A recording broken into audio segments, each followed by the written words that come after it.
నైరుతి బంగాళాఖాతం దానికి ఆనుకుని ఉన్న ఉత్తర శ్రీలంక ప్రాంతంలో ఉన్న దిత్వా తుఫాను మొదట ఉత్తర వాయువ్య దిశలోను తరువాత రమారమి ఉత్తర దిశలోను పయనించి ఈరోజు నైరుతి బంగాళాఖాతం అనగా తమిళనాడు పుదుచ్చేరి తీరానికి సమాంతరంగా ప్రయాణిస్తుంది.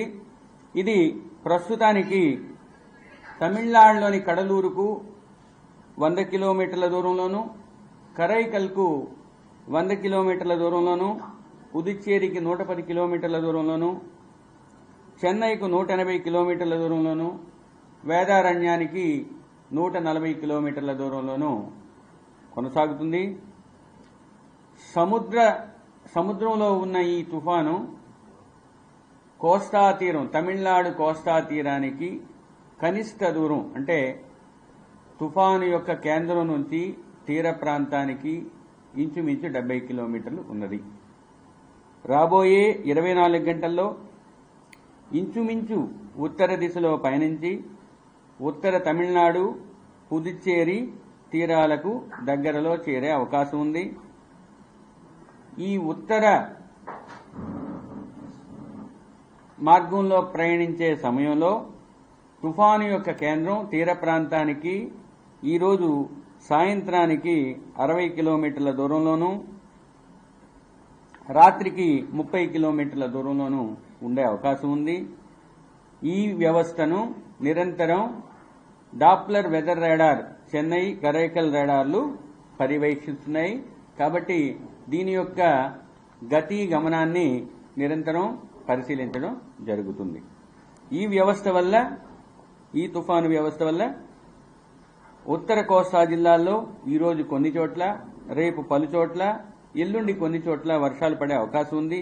ఇక దక్షిణ కోస్తా జిల్లాల్లో ఈరోజు అత్యధిక ప్రాంతాలలో తేలికపాటి నుంచి మోస్తరు వర్షాలు, రేపు పలు ప్రాంతాలలో, తదుపరి 3 రోజులు కొన్ని ప్రాంతాలలో తేలికపాటి నుంచి మోస్తరు జల్లులు పడే అవకాశం ఉన్నది.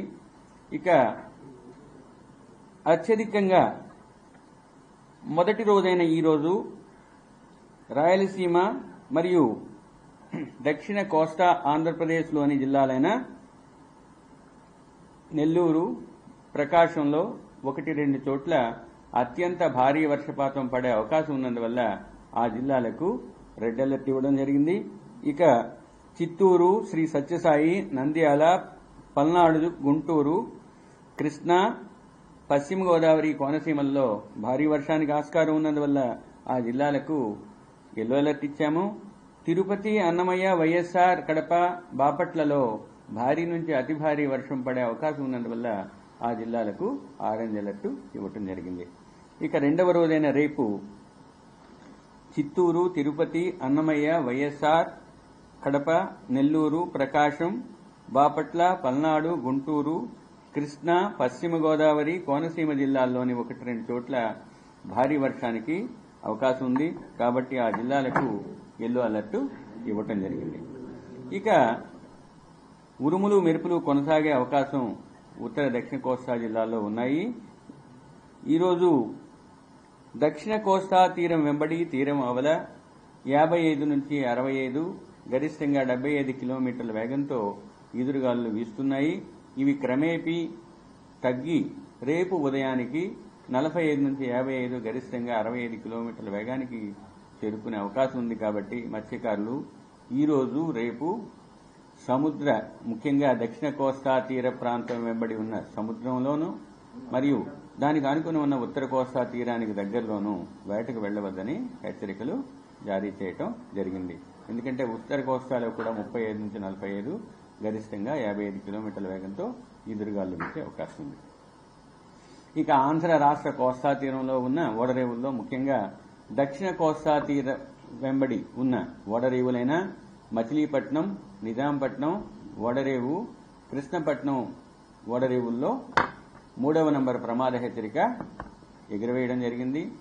ఇక మిగిలిన ఓడరేవుల్లో అంటే విశాఖపట్నం, కాకినాడ, గంగవరం, భీమినిపట్నం, కళింగపట్నం ఓడరేవులకు దూరపు ప్రమాద హెచ్చరికైన డిస్టెంట్ వార్నింగ్ సిగ్నల్ నెంబర్ 2 అంటే రెండవ ప్రమాద హెచ్చరికను ఎగురవేయటం జరిగింది. ఇక రాష్ట్రంలో దక్షిణ కోస్తా జిల్లాలు, రాయలసీమల్లో కొన్ని చోట్ల ఆకస్మిక వరదలు సంభవించే అవకాశం ఉంది.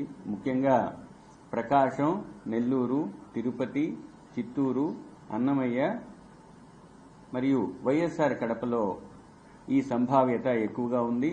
తక్కువ సంభావ్యతలో బాపట్ల ఉంది మరియు నంద్యాల ఈ జిల్లాల్లో వర్షపాతం ఎక్కువగా ఉండటంతో పాటు ఫ్లాష్ ఫ్లడ్ లేదా ఆకస్మిక వరద సంభవించే అవకాశం ఉన్నది.